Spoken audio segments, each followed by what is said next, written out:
All right, All we're right. good to go. Thank you. Yeah, I will be taking attendance for the record. Senator Katie Fry Hester, Present. Delegate Laura Charkoudian, I'm here, thank you. Andrew Place, Present. Landon Fayrig, Present. Maurice Simpson, Present. Christine Sismadia, Carol Lane, Here. Jeff Shaw, Nancy Sopko. I'm here. Happy Friday, everyone. Thanks, Nancy. Mark Zucka, Present. Ricky Hanna, Present. and Jeff Oxnam. Right, back to you, Andrew. Yeah, and Christine has joined. Sismeda. Thanks, that's noted. All right. Thank you very much. All right. So I just want to get up in front here. We have this hour devoted, and we have an hour and a half devoted on the 10th of September for recommendations for inclusion in this year's Climate Commission report to the legislature and to the governor. That's the September 11th deadline, which is why we scheduled these the way we have.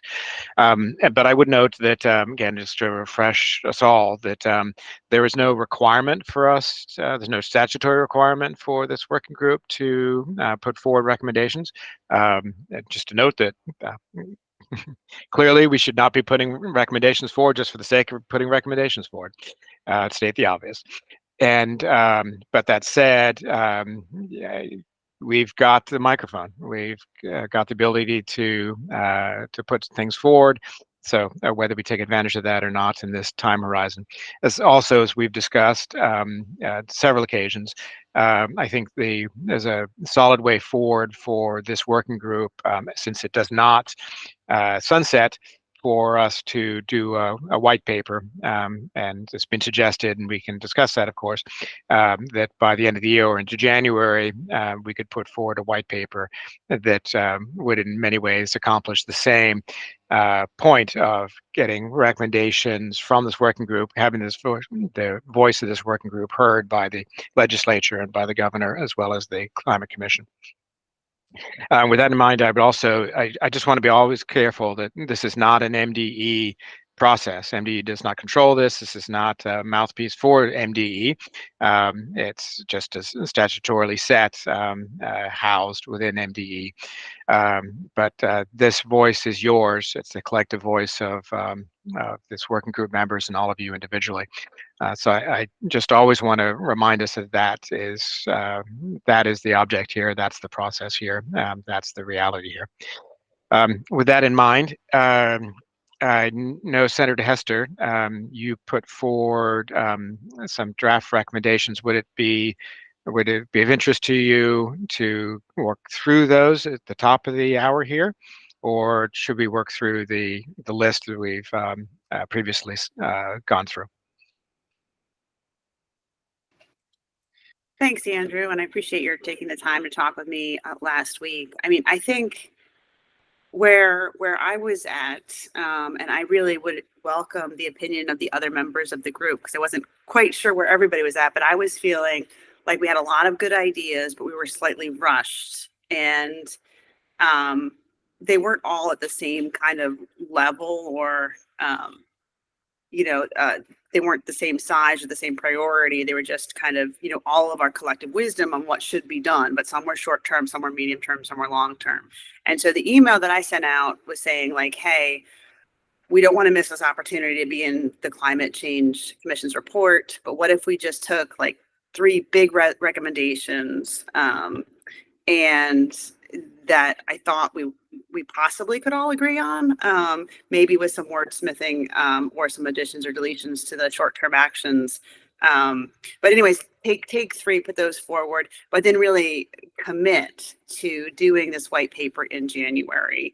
and continue to have a robust conversation about how we, about the remaining ones. And so the 3 that I had sent out, by email are kind of a selection of some of them that are in there, but then I tried to raise them up like a slightly higher level. Trying to pull up my email here. Just 1 second.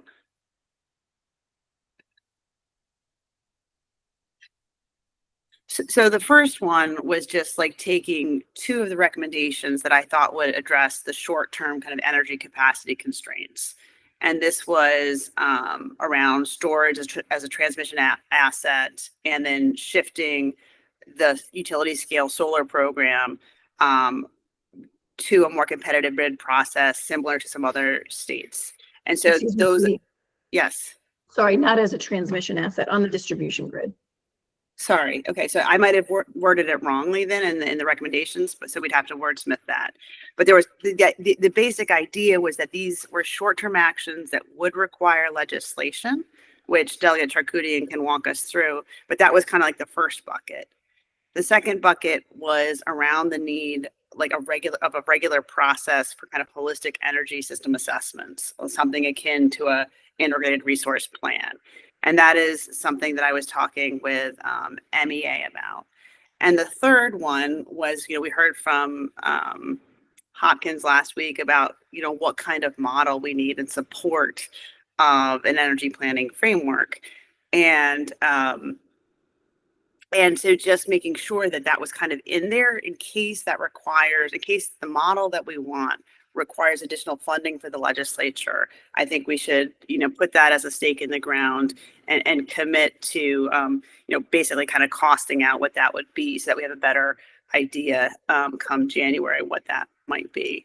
So those were the kind of, and that doesn't mean that the other, 9 ideas, some of which are also mine, in the list of 12 recommendations are not great. They all are. I just thought I wasn't sure we could get all 12 of them to the point where we were all equally comfortable with them by September 11th. So that was the context, Andrew. Thank you. Any comments from working group members?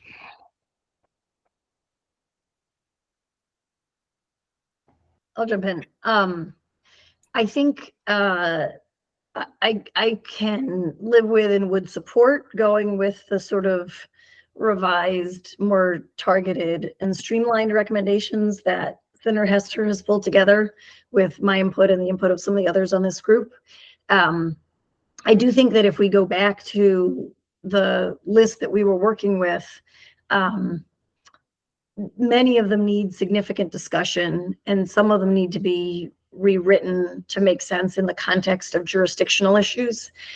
I provided some of that feedback, but I think that we would need to acknowledge if we were going to go back to that, as opposed to sort of this new streamlined list, I think includes many things from the other lists, but not everything.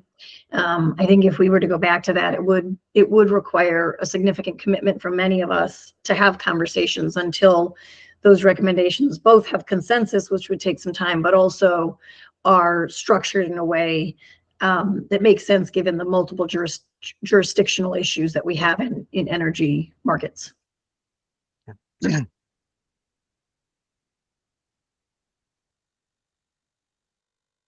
Other comments? Yeah, I think, I'm not opposed to the idea of maybe having just the top 3 recommendations, but, I just would like to make sure that maybe we're taking into account those other 6 or I guess, however many other recommendations that we have made separately, so that maybe we can integrate some of those comments, because I'm just looking at, and I have not read through thoroughly and thought through thoroughly all of the ones that were sent out. There's the top 3 that were sent out, but the only one that I really see that gets at like the generation side of things is the second one. So I just want to make sure that we have an opportunity to cover kind of all the pieces of things that we wanted to address in the original 9 recommendations that we're making. Maurice?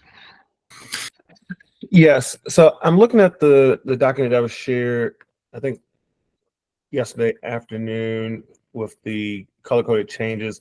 And I think then Senator Hester this morning said use a different document, but I don't think there was an attachment. So are we working from this document that has all the recommendations, all 12? Or is there another one with just the 3?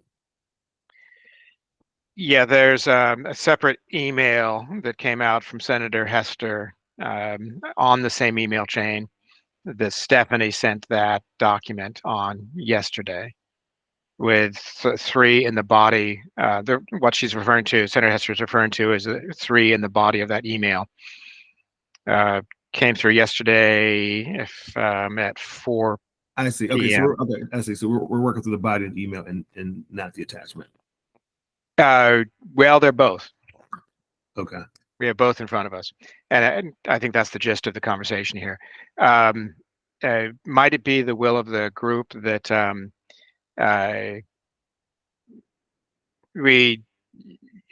might posit that we work through the 3 that are in the body of the email, but then also, time permitting, continue to work our way through the others.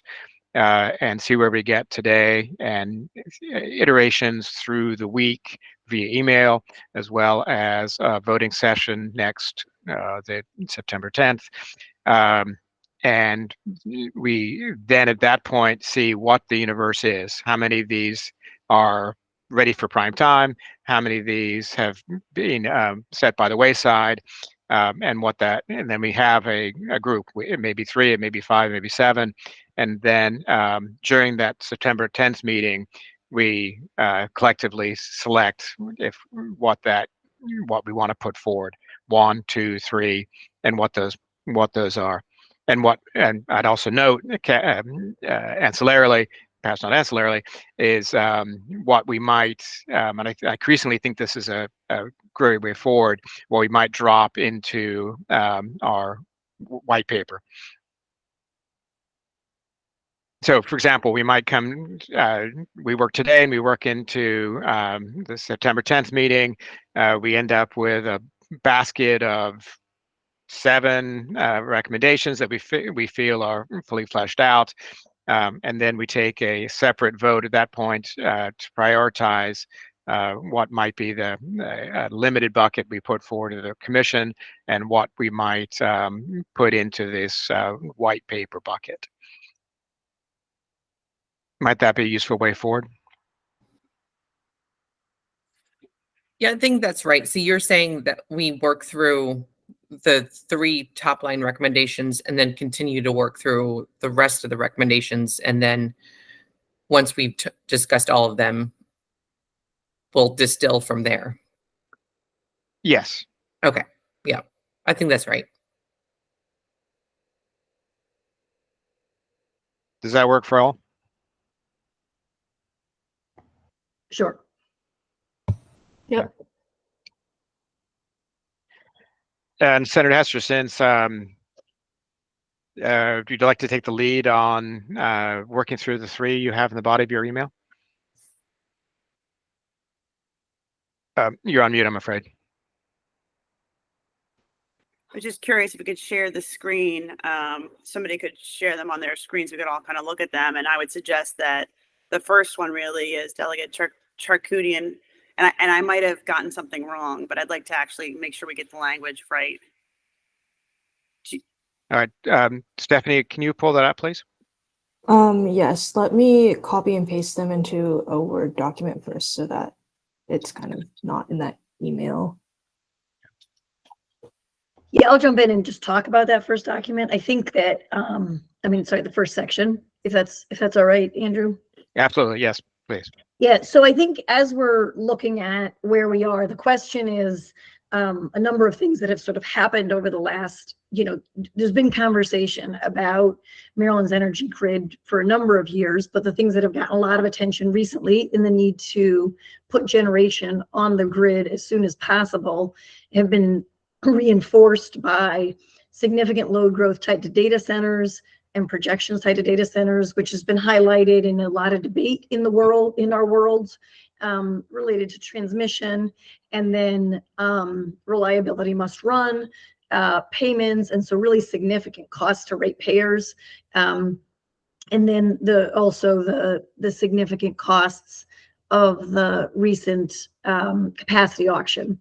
And all of those, I think many of us would point to and consider PJM's failures in their markets, failures in planning, to be the cause of those things. But part of what we need to do, even while we continue to work with and challenge PJM and ask them to change things and work in partnership with them, is figure out what is under our control as a state that can get generation on the system as quickly as possible.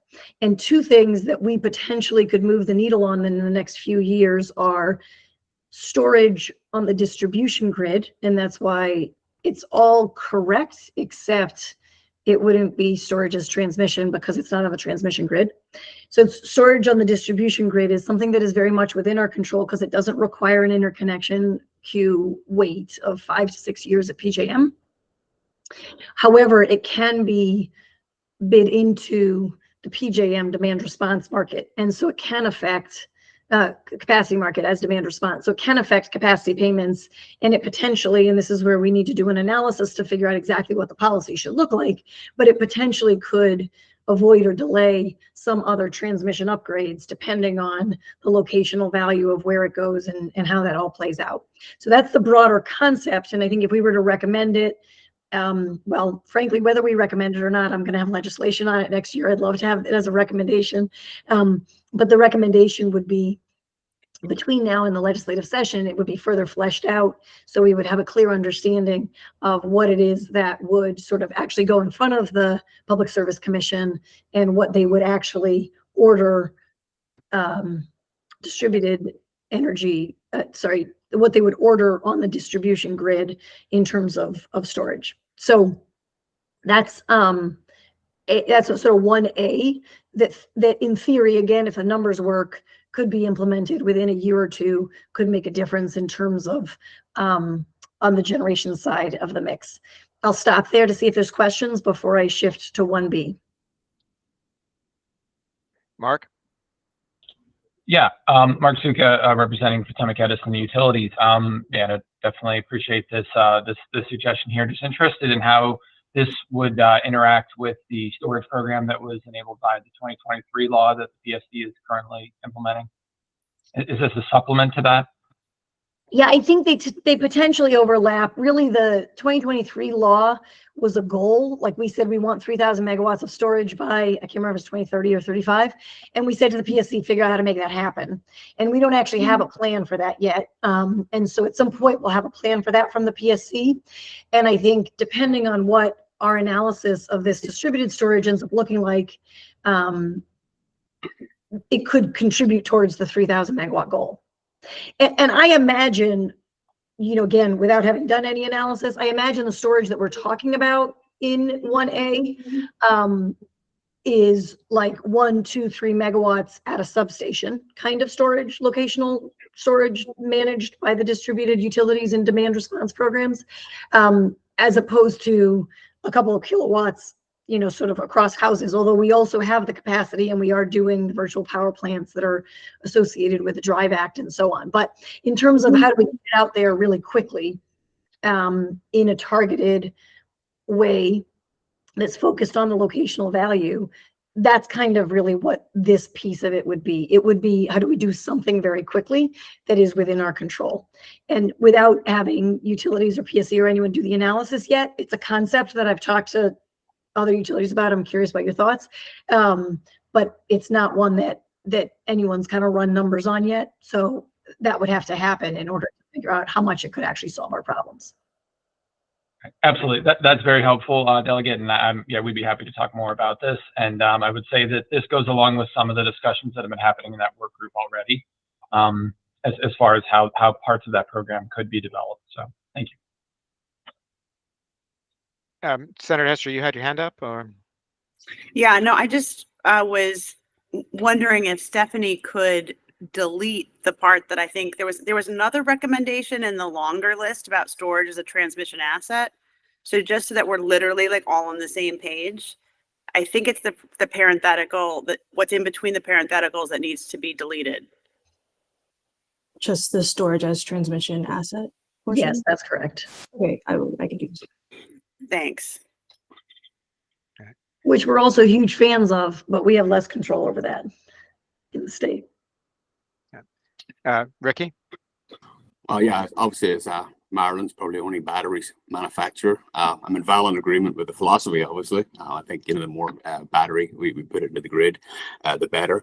But as I see, number one is kind of looking at where we are today and then problems that we've had in the past. And I thought there was pretty good language in the Word document that was sent by Stephanie under number 5. It was under a different item, but I thought it was very applicable. This is not looking at today or backwards, it's looking forward, like having growth models for different scenarios, including data centers and buildings, electric vehicle deployment, and kind of modeling how that's going to go in the future. Because, a couple of data centers and, 1,000 EVs can make a huge change. So while you might solve the problem today, it may become a problem, in the next year, 2 years, etc. Yeah, I think what you're going to see is we have a problem right this second. Yeah. And we need things that we can do right this second. And that's what these two are looking at, or by right this second, I mean in a year. And if you look at, we're going to get to it in a second. I think it's number 3 of this. It takes some of what number 5 on the other document had. And it is this piece that you're talking about that's crucial. Like the reason that we are where we are is because we can't count on PJM to do that kind of comprehensive planning. And we haven't done it ourselves as a state because in theory, PJM was doing that. And so this number 3 here, I think, I can't see it right this second, but I think it is what you're talking about on number 5. And so we may want to look at if there's pieces from 5 that you want to add to 3, I think that would be the place to do it. Yeah, I mean, we've got the blueprint of what doesn't work, right? California, they mandated EVs and they didn't have the grid power to charge them. So that's kind of what we want to avoid essentially in the future. And the data centers is obviously even more than EVs. Yeah. Good, thank you. So I'll move on to the second one here. I think there's been a lot of conversation. So just coming back to like the stuff we control in the state and the stuff we don't control in the state. And I know many people are tracking this, but I just feel like they need to level set it. The biggest challenge that we have as it relates to bringing on generation quickly, no matter what our state policies are, is that everything's stuck in the PJM queue. And so even if we were to build whatever generation anyone prefers, gas, nuclear, solar, storage, wind, it's got to get behind at the end of a queue. Even if we were to subsidize it fully, it's got to get at the end of the queue. And so the question that we're asking again, A, is what can we get on the distribution grid quickly? And B, looks at, okay, so there's some things that have gotten through the queue but still aren't getting built. And what is the reason for that? And so the reason for that, of course, is that when things got in the queue in 2019, they had their financials penciled based on both what Maryland's ACP was at the time and in the next few years, and based on what financial markets looked like. After they waited 6 years and finally got out of the queue, financial markets are different, interest rates are different, and Maryland's ACPs are different. And so we have a lot of projects that are sited, permitted, could build, have the space, not a siting issue, but have the financial challenge of the fact that that by the time they got through the queue, the finances look different. And so they need to have a different financial market in order to pencil. And so those are the things that could come online very, very quickly within a year or two in terms of a build, but need the market structure to change.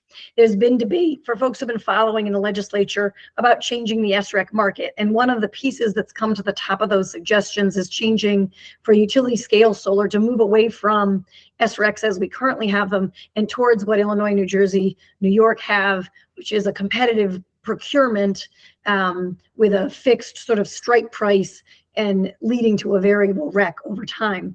And the benefit is that ratepayers are not wasting their money with alternative compliance payments that aren't leading to anything being built. And so it frees up more money actually for stuff to actually get built.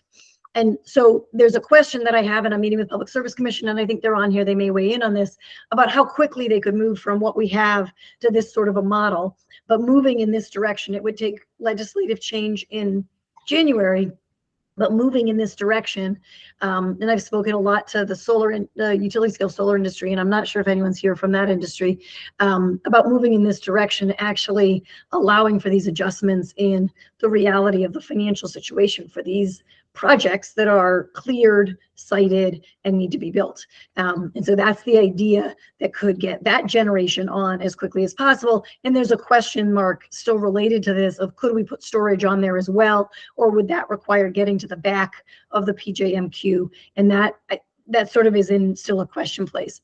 Let me just say before folks ask the specific questions, I know that Illinois, New Jersey, and New York all do this a little bit different, and I haven't laid out the specifics of how it would get done. I think right now what we're talking about is a high-level recommendation that we think could move the needle on actually building solar in the state. And there's obviously, once it gets to the legislature, in the legislation, there would be more details to work out. And then, of course, regulatorily, the Public Service Commission would have other pieces that they would also need to work out. And I'm happy to take questions.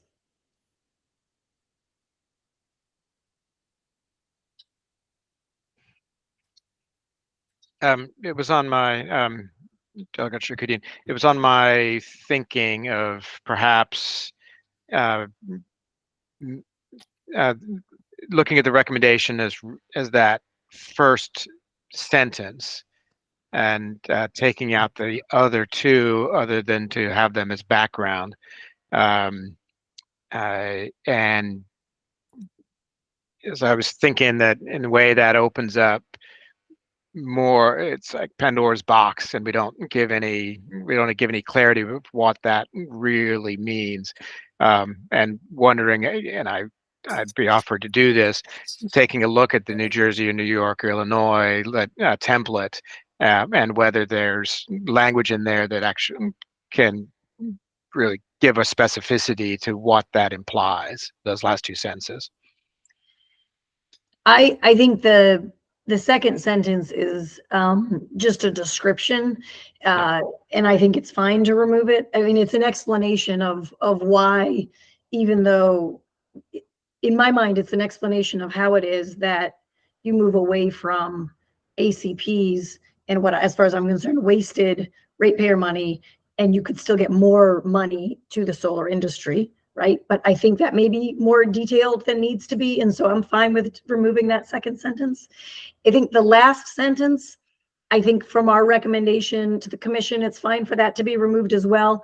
The only potential benefit of talking about that and the storage in some of the bids is, given that we're trying to solve a generation issue, solar and storage is much more powerful in response to the current constraints that we have in the state than solar by itself would be. So mentioning that storage could be part of this could be valuable in signaling why it is that we think this would be a top priority. Yeah, and you could change it to just say this could potentially include storage. Like, you could get rid of those two sentences and just say this could potentially include storage. I think that would still get the spirit of what we're doing. Okay. Yeah, and also for the benefit of the working group here, any recommendations we put forward to the Climate Commission, the expectation is that they would be presented in person, as in I would, as the chair of this working group, present to the Maryland Commission on Climate, or Climate Commission, whatever the 3 C's are. And so with the expectation that I would give a presentation with the background, as well as the verbatim language in the recommendation. So it's none of that would be lost in the process of bringing this forward to the Climate Commission as a whole. And that meeting is at the end of September, and then a follow-on early October.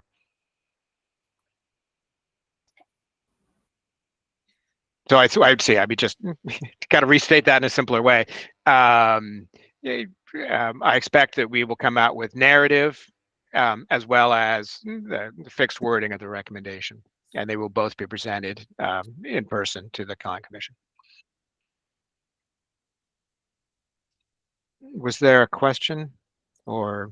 No, I was kind of looking at the larger recommendation, kind of number 1 overall, and we're recommending battery storage and solar, and just so that we're not kind of picking winners and losers? Is this a place where we can add in recommendations on all generation sources?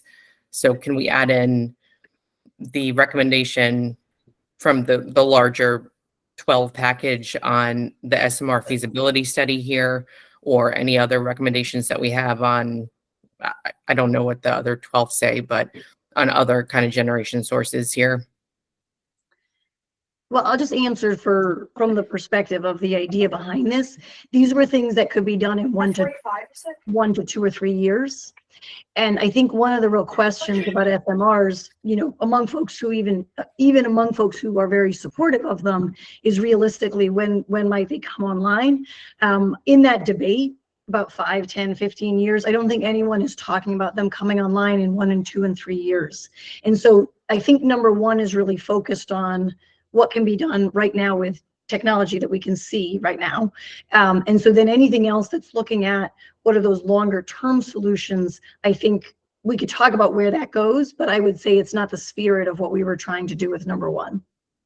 So like offshore wind isn't in here either. And I'm a huge fan of offshore wind. I think it's an important part of our future, but we're not going to, other than the wind that's in line right now, there's not a change we're going to make that's going to put on new wind next year, right? So I think that's kind of the idea behind number one compared to the other stuff that we're going to get to in a second. And then I'll pass back to Katie for. Sure. I would say that, maybe we could stratify it somehow and say like, these are more immediate actions that could be taken and these are long-term ones. So it says short-term. Yeah. So that language, and if you have suggestions for this, it says Maryland must take short-term actions to address energy capacity constraints, specifically the following, right? So that's the short term. And the next one, I'm not sure if you can see it or not, but the next one says in the longer term. And so that's really where we start talking about the planning and the studying and that kind of thing. Sure. So the SMR study could still be in the short term. So we wouldn't be able to deploy the SMRs, but we could at least do the study in the short term. Okay. Well, I would just say that really changes the spirit of number one, because I think there's a lot of things folks want to study. And so that I think what we're focused on number one is They're not studies. Is what we're going to do, what we're going to actually build, right? We're talking about what can we build right away. And so I'm not opposed to studying SMRs, although I feel like we've studied that a good bit. But so we should talk about what we're going to study that's different from what we've studied. But I think that can fit with the longer term planning and studying that the other ones suggest. Yeah, to Christine's point, that is, it's on the larger document. It's she's referring to proposed recommendation number 3, which we passed with amendments that are listed in an earlier meeting.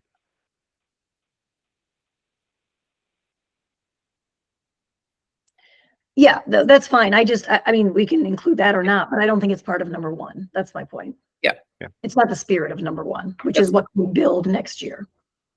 I just didn't want us to limit to just, picking two.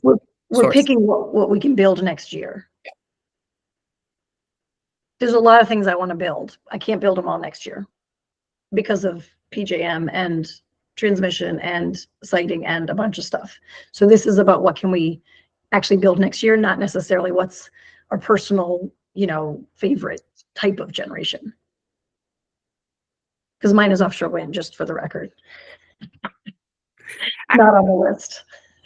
Thank you. I mean, there are a lot of, there's a lot of good ideas and I'd actually like to see the SMR study done. I'd also like to see the wind interconnection study, or whatever you called it, Delia Tricoudian, done. And I had one on state land and solar analysis. So I'm wondering if those are the kinds of things that get integrated into number 2, or if it's there's actually a 1.5, where we've got the short-term actions, the short-term studies, and then the regular planning process that we go through with a really detailed model. I'm not deep enough in the weeds to figure out whether these studies can stand alone or they feed into that longer term process that we talk about in number 2. Because there were at least 3 different study requests, if not more, in our laundry list of recommendations.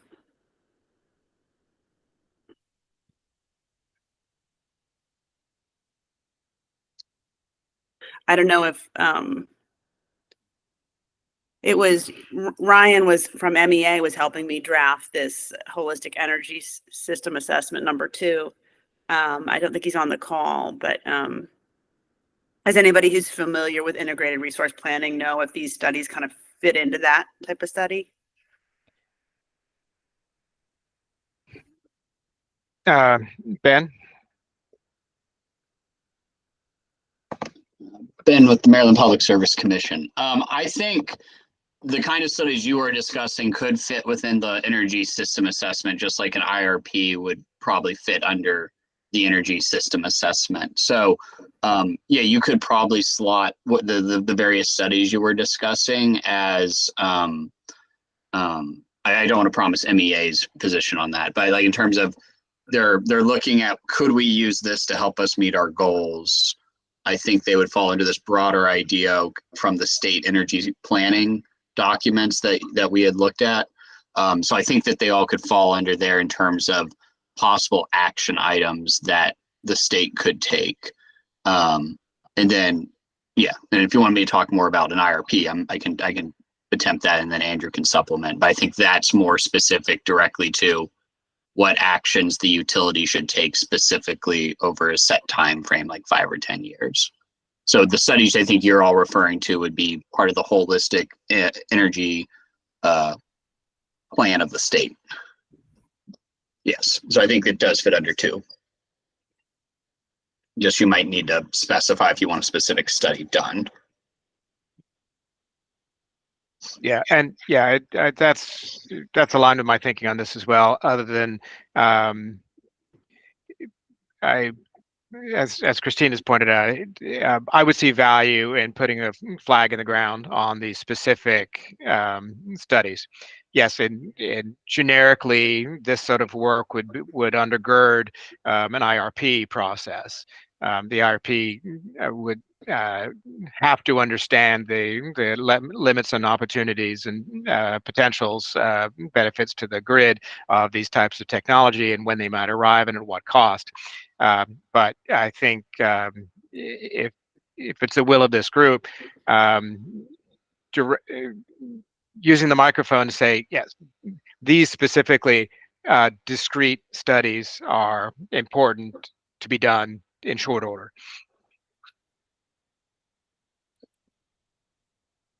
Carol?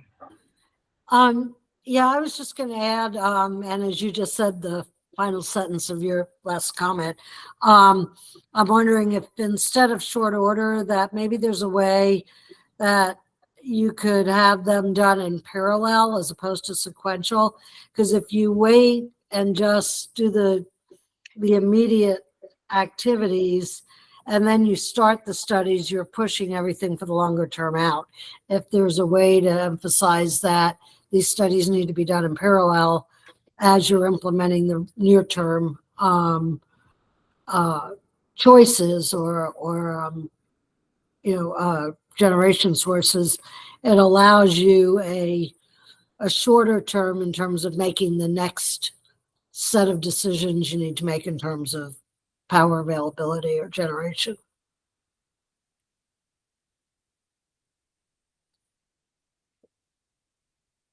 Landon?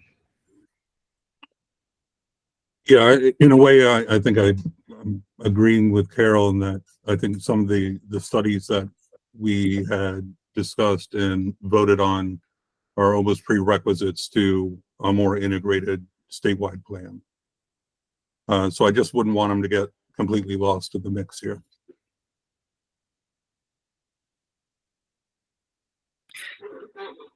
So like, could we be specific about the numbers we're talking about? We're talking about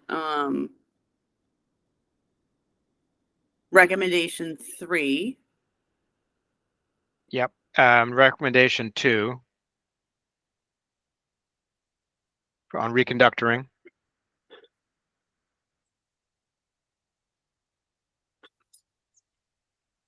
Yeah, so recommendations 2, 3, Yeah, I'm looking through now. And whether the sense of the group is the number 6, does number 6 fall into that bucket? Getting LBNL to assist with energy planning. Yeah, is that a study or is that just should not be bucketed? I think we should just do that like next week. Like we don't need a recommendation to ask them for help. Yeah, You could yeah. I'm probably just put that one in the narrative, Andrew, for the support, because yeah, we don't need legislation to tell us to go talk to LBNL. I think we need a write-up of what they're going to help us with. That would be the discussion I would want to have with everyone in a future date. But yeah, I don't know that you need the legislature to tell us to go find free resources. okay. Yeah, good. Yeah. Agree. Yeah, it just or taking the microphone. So yeah, and then number 11, I notice the state shall conduct a study on the viability of energy storage as a transmission asset. Is that what folks are thinking about in this study bucket? I mean, That's there's accurate. I think if we're looking at a comprehensive energy plan, we ought to be studying all the pieces, right? Yeah. So, Mhm. so yes, that plus, is there a way for any new offshore wind interconnection to solve other transmission and load problems? That falls under there if we're looking at transmission. yeah, so it's like recommendation 8, recommendation 10, I don't think they have to be written out that recommendation thoroughly. 11, Yeah. recommendation 12. Like we got a lot of questions.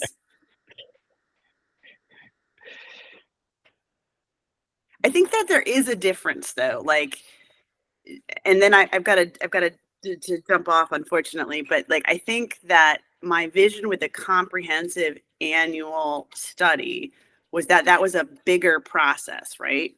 And it happens repetitively. And then point 3 about the model, underpins the whole study. And we're working towards a 15-year goal or whatever that is. And then we've probably got 6 or 7 different studies which we want to do, which are all, I don't know if they actually are runs of the model or whatever.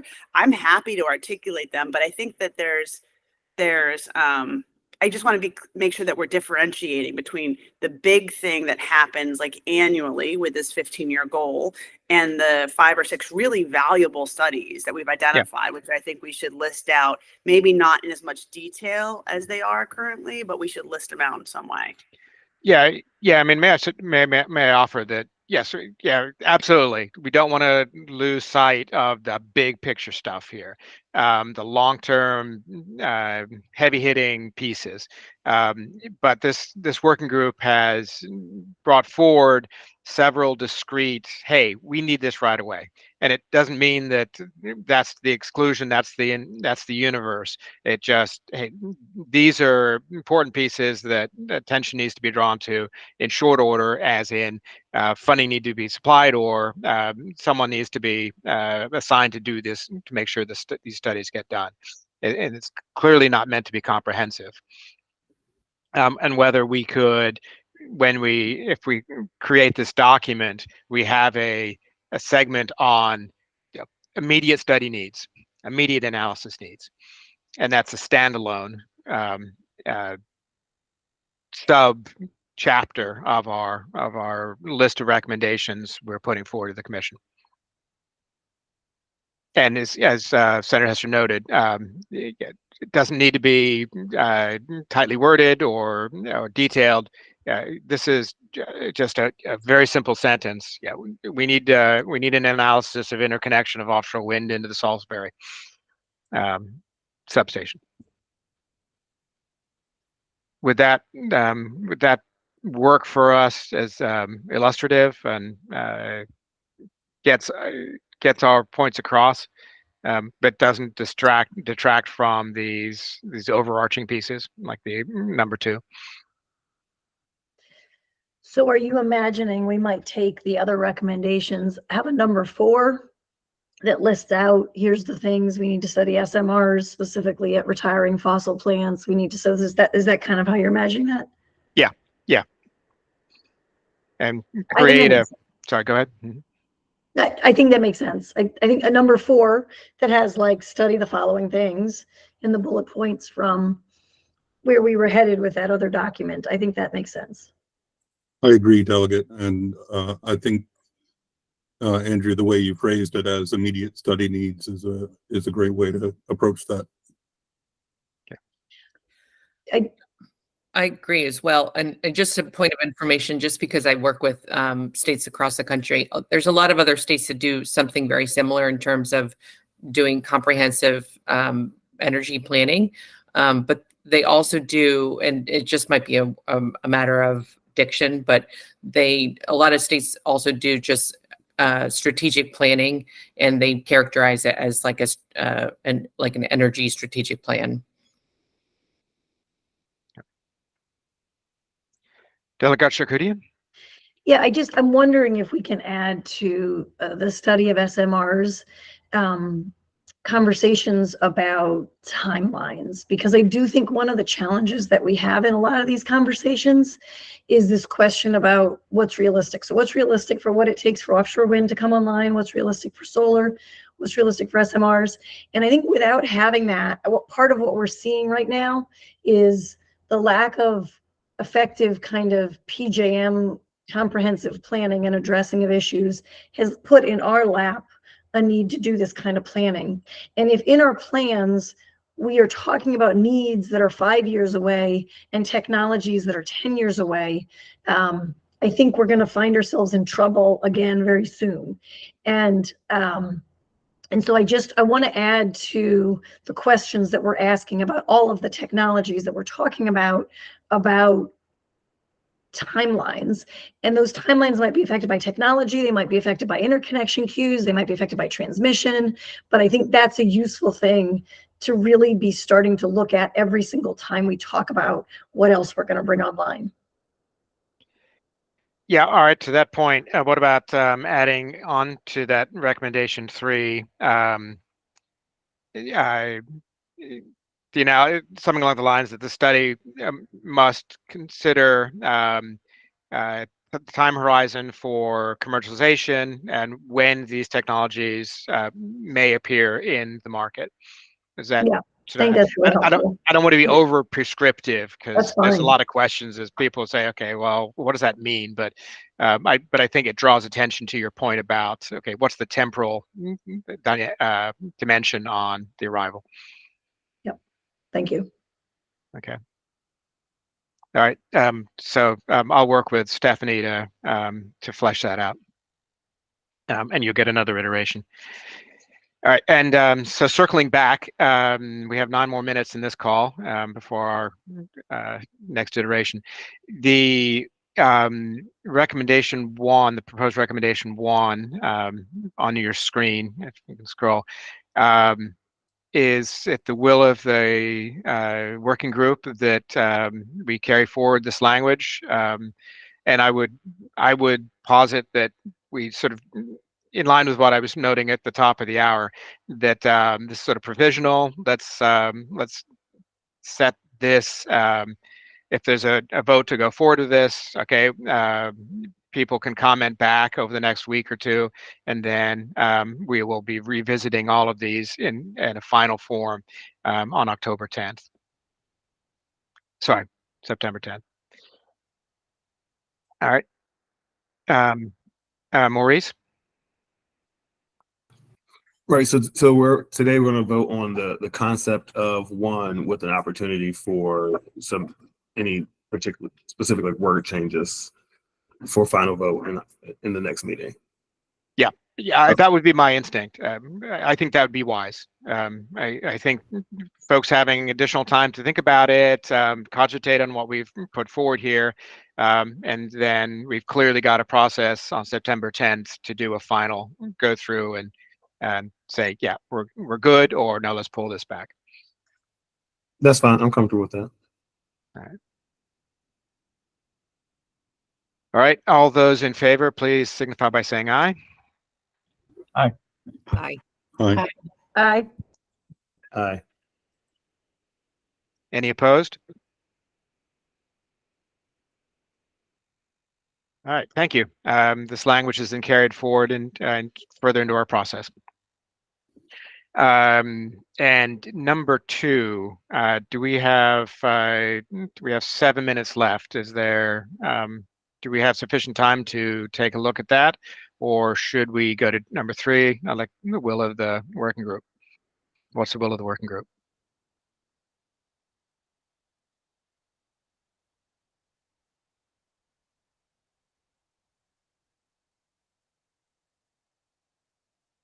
I might offer that in some ways, number 3 is more straightforward with limited time here, a couple minutes left. In its essence, it's just calling for funding to support, ensure we have a comprehensive, transparent model for doing this energy modeling work. It's in the context of the Johns Hopkins model.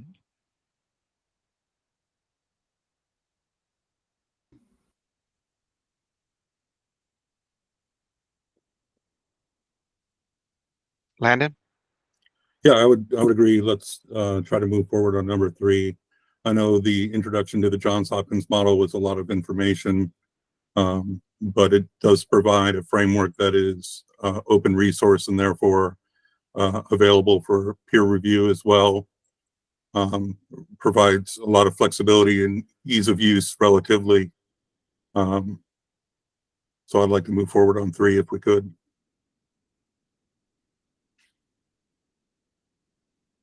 I'm good with that. Same here. Just to be clear, this recommendation does not specifically recommend using the Johns Hopkins model. No, that's correct. Okay. I'm a Carnegie Mellon guy, so I might be, I might, although that's the wrong side of the Mason-Dixon line.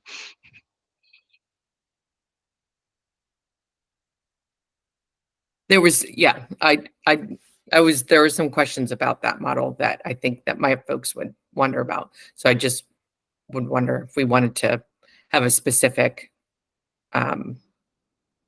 analysis in the recommendation, but if we're not going to do that, then I'm fine with that. Yeah, I think the intent here was that, and maybe I shouldn't speak for Senator Hester, but that this was intended to be agnostic. Okay.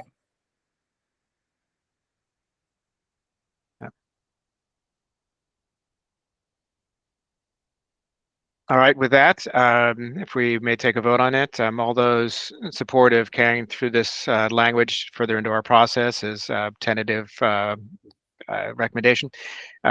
Please signify by saying aye. Aye. Aye. Aye. Any opposed?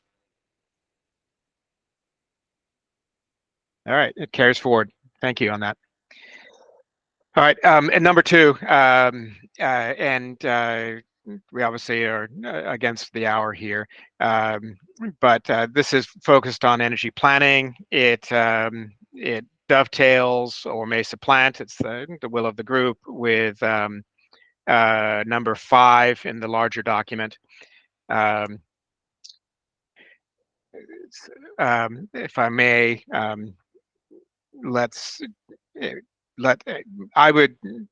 it'd be my preference, and let me know if this would not do. Let's tee this up as the first order of business in our September 10th meeting. This is meaty. I support that. Delegate Shakudian? Yeah, I think that's fine. I think that, excuse me, I think that where we need to go based on the conversation that happened is refining this one to clarify that there's a recommendation to do the ongoing energy planning, and then refining the other recommendations to sort of have the bulleted list of everything that needs a study now that would get put into some of that ongoing planning. I think that would be a helpful way to distinguish the two concepts. Yep. All right. helpful. All right, any final comments? I think we've got some good work ahead of us in the days ahead here. I will be obligated and working with particularly Stephanie to incorporate the changes we've done here and also reach out to some of you individually for to ensure that we are incorporating your thoughts over the days ahead. Anyone want to make any final comments?